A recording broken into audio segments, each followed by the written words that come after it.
السلام علیکم ورحمۃ اللہ وبرکاتہ۔ آج ہر انسان، عقل مند انسان، ہوش مند انسان مہنگائی کی وجہ سے، بے روزگاری کی وجہ سے، بے برکتی کی وجہ سے اور دیگر جو زندگی کے مسائل ہیں ان کی وجہ سے پریشان ہے۔ اور یہ پریشان ہونا حالات کی وجہ سے ہی اللہ تعالیٰ نے انسان کی فطرت کے اندر رکھ دیا ہے، انسان پریشان ہو جاتا ہے۔ اور یہ مہنگائی، بے برکتی، بے روزگاری، اس کی اصل وجہ کیا ہے؟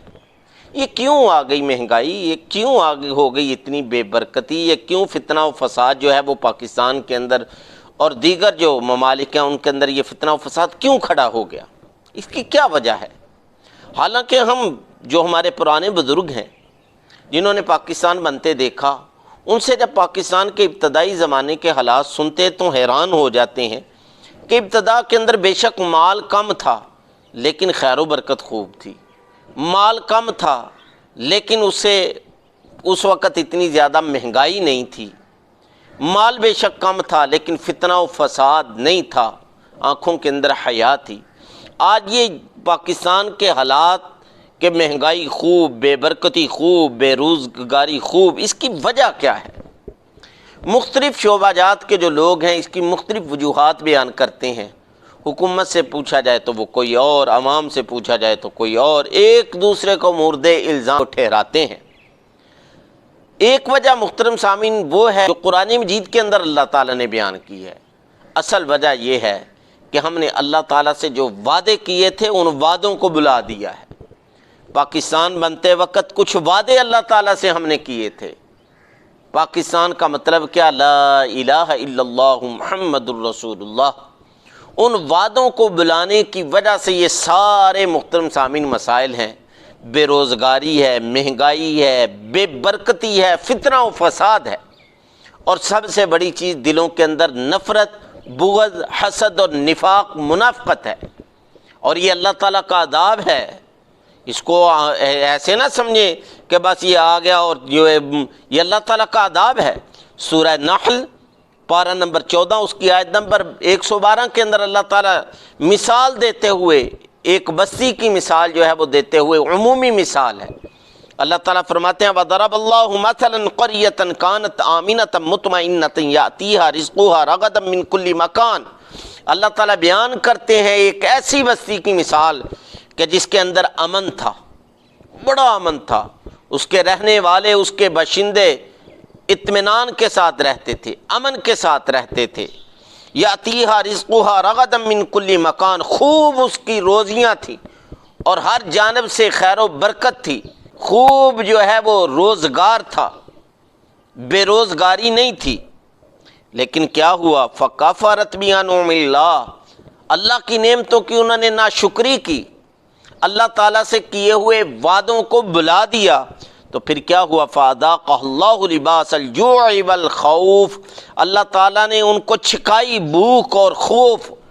اور یہاں محترم سامعین لباس الجوع، بھوک کا لباس پہنا دیا۔ جس طرح لباس، کپڑا انسان سے جدا نہیں ہوتا، ایسے ہی بے روزگاری، بے برکتی، بھوک ان سے جدا نہیں ہو سکتی۔ یہ کیوں؟ بیما کانوا یصنعون، اور یہ ان کرتوتوں کی وجہ سے جو انہوں نے کیے۔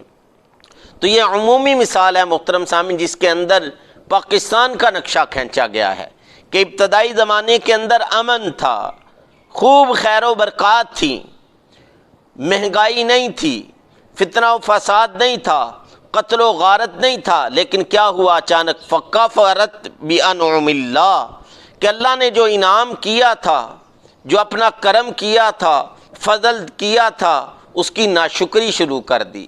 اور ناشکری کو سینگ نہیں لگے ہوئے ہوتے، یہ شکر نہیں ہے کہ زبان سے کہنا الحمدللہ الحمدللہ۔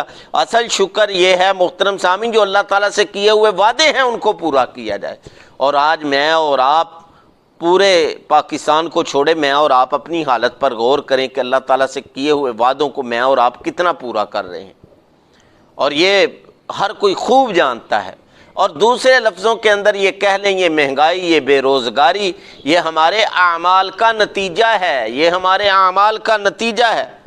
سنن ترمذی کی روایت ہے، حضرت ابو ہریرہ رضی اللہ تعالیٰ عنہ نقل کرتے ہیں، حدیث قدسی ہے، اللہ تعالیٰ فرماتے ہیں یبن آدم، اے آدم کی اولاد، تفرغ لی عبادتی، میری عبادت کے لیے اپنے آپ کو فارغ کر لیا کر۔ اور ہمارے پاس ٹائم نہیں ہوتا، دنیا کے سارے کاموں کے لیے ہر وقت ہم میسر ہوتے ہیں، لیکن اللہ تعالیٰ کی عبادت کے لیے جیسے ہی مؤذن جو ہے وہ آواز لگاتا ہے، پکارتا ہے، پانچ دفعہ اللہ کے گھروں کے گھروں سے آواز آتی ہے، ٹائم ہی نہیں ہوتا۔ اللہ تعالیٰ فرماتے تفرغ لی عبادتی، اے انسان میری عبادت کے لیے اپنے آپ کو فارغ کر لیا کر، ساری مشغولیتوں کو ختم کر دیا کر۔ کیا ہوگا؟ املا صدرک غنن، میں تیرے سینے کو مالداری سے، غنا سے، دولت سے، بے نیازی سے بھر دوں گا۔ اتنا دوں گا تو سب سے بے نیاز ہو جائے گا، اتنا دوں گا تجھے کسی کی ضرورت ہی نہیں پڑے گی۔ وَأَسُدَّ فَقْرَكَ، اور تیری محتاجی اس کو تجھ سے دور رکھوں گا، غریبی کو، بے روزگاری کو، محتاجی کو تجھ سے دور رکھوں گا۔ وَإِلَّا تَفْعَلْ، اور اگر تو نے ایسا نہ کیا، اور سنن ابن ماجہ کی روایت کے اندر وَإِن لَمْ تَفْعَلْ کے الفاظ آتے ہیں، اگر تو نے ایسا نہ کیا، مَلَأْتُ يَدَيْكَ شُغْلًا، میں تیرے ہاتھوں کو محنت و مزدوری سے، مشغولیت سے بھر دوں گا کہ دن رات کام میں لگا ہوا ہوگا لیکن پوری نہیں پڑے گی۔ اور سنن ابن ماجہ کی روایت کے اندر مَلَأْتُ صَدْرَكَ شُغْلًا کے الفاظ آتے ہیں کہ میں تیرے سینے کو، تیرے دل کو مشغولیتوں سے بھر دوں گا، فکروں سے بھر دوں گا، افکار سے بھر دوں گا۔ تیرے سینے کے اندر کبھی اس کی فکر، کبھی اس کی فکر، ہر کسی کی فکر ہوگی۔ کب؟ جب تم میری عبادت سے روگردانی اختیار کرے گا۔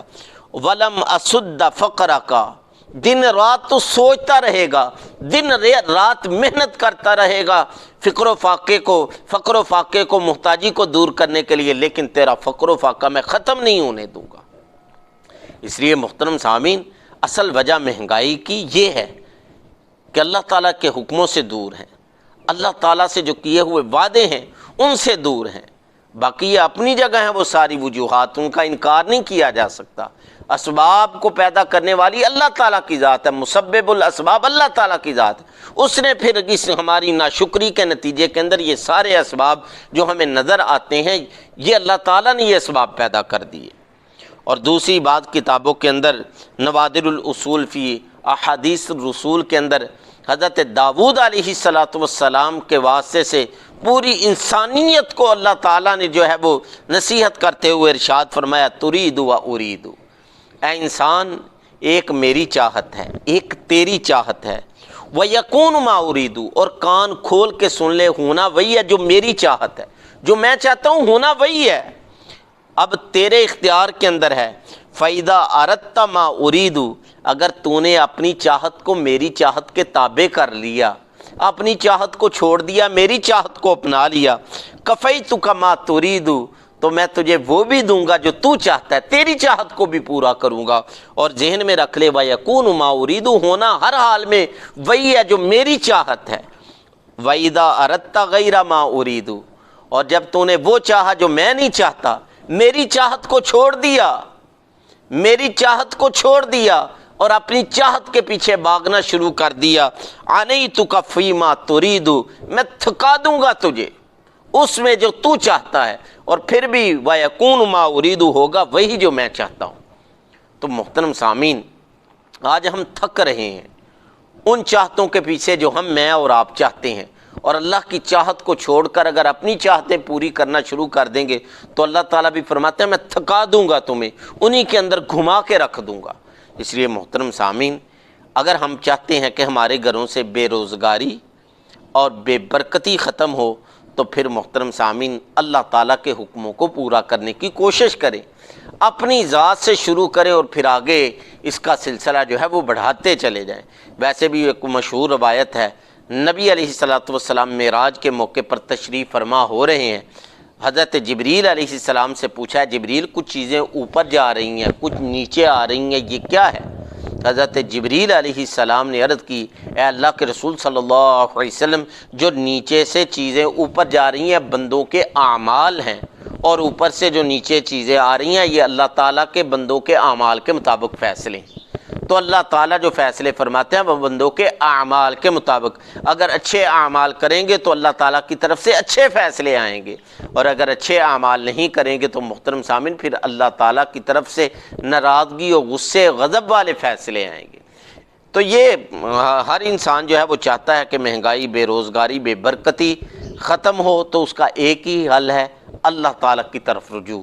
اللہ تعالیٰ سے دعا ہے اللہ تعالیٰ مجھے اور آپ کو دین اسلام کی صحیح سمجھ عطا فرمائے اور اس کے مطابق اپنے عقائد کو اور اپنے اعمال کو درست کرنے کی توفیق عطا فرمائے۔ وآخر دعوانا ان الحمد للہ رب العالمین۔